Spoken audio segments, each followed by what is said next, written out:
Dutch money, Dutch money, Dutch money, eh.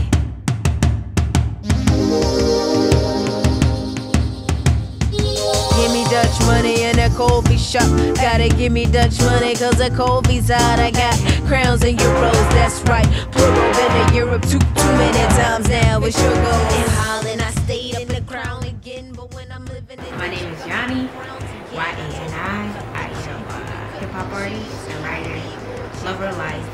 I always wanted to go by YaNi. From, I guess, through the years, I'll go through the process and name transformation. So I started out as YaNi. Then I went to Yan, White and Young and Noble.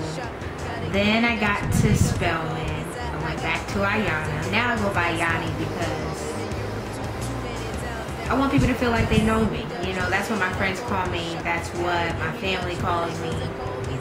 YaNi in Australia means peace, and so that also is very meaningful with the movement that I'm trying to start in terms of fostering love and fostering peace and joy and happiness in people, in the community.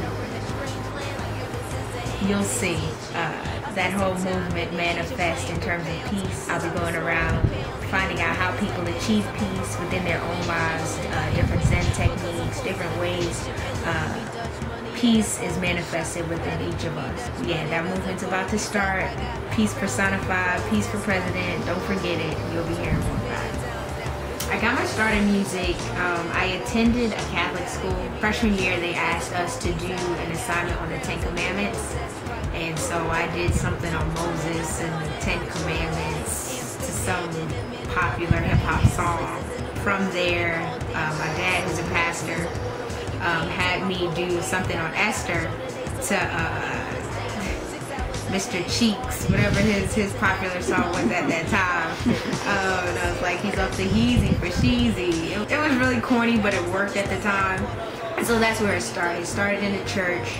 Then I started touring around the U.S. Did some mission work overseas with a few churches.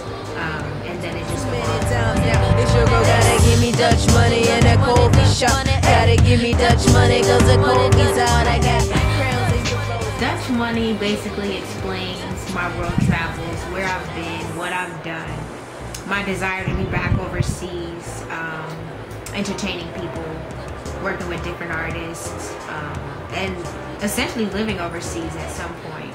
I don't want to get stuck here in Atlanta, here in the U.S. I really just want to be a world musician and reach as many people as I can that way. I want to go back to the days of storytelling, so I think that'll be my greatest contribution as a storyteller, as a writer, as a graduate of Spelman with the English degree. I want to go back to the days when music was more than just something to make you feel good, but it actually told a story and it had a message. I think that'll be my role as a key player, you know, in the industry or outside the industry, just doing what I do and sharing the stories of the disenfranchised, of those that don't necessarily have a voice, of my generation, women, men, kids, the elderly, just getting stories out and making people more aware of their actions and their lack of action. On the campus of Clark, Atlanta, and so this is for her. I hope y'all enjoy it. Yeah. Yo, I wrote a song for you, yeah, you. Your hate is red while your pain is blue. Grew up in the hood, but it never did good. Like, why we gotta live here without the lights? I think about such a wretched sight when red was on the ground and they took your life. In life, I guess there's two separate ones. There's the academia aspect of things where I want to go back, pursue my doctorate, become a professor, and also start my own publishing. Well, I'm in the process of starting my own publishing company called Waylon's Words. So that's actually been in the works. I do freelance editing ever since I graduated. There's also the music side of things and having my own I guess company or building my own brand in terms of my music, in terms of other artists writing for them. So it's the two sides of publishing in terms of the music and in terms of the writing.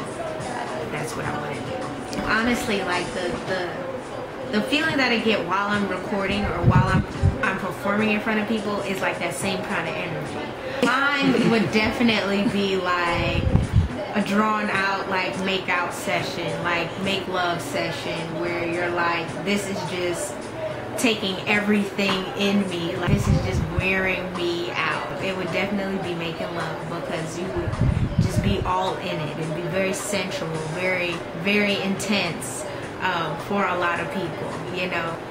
Yeah, making love, definitely. I'll be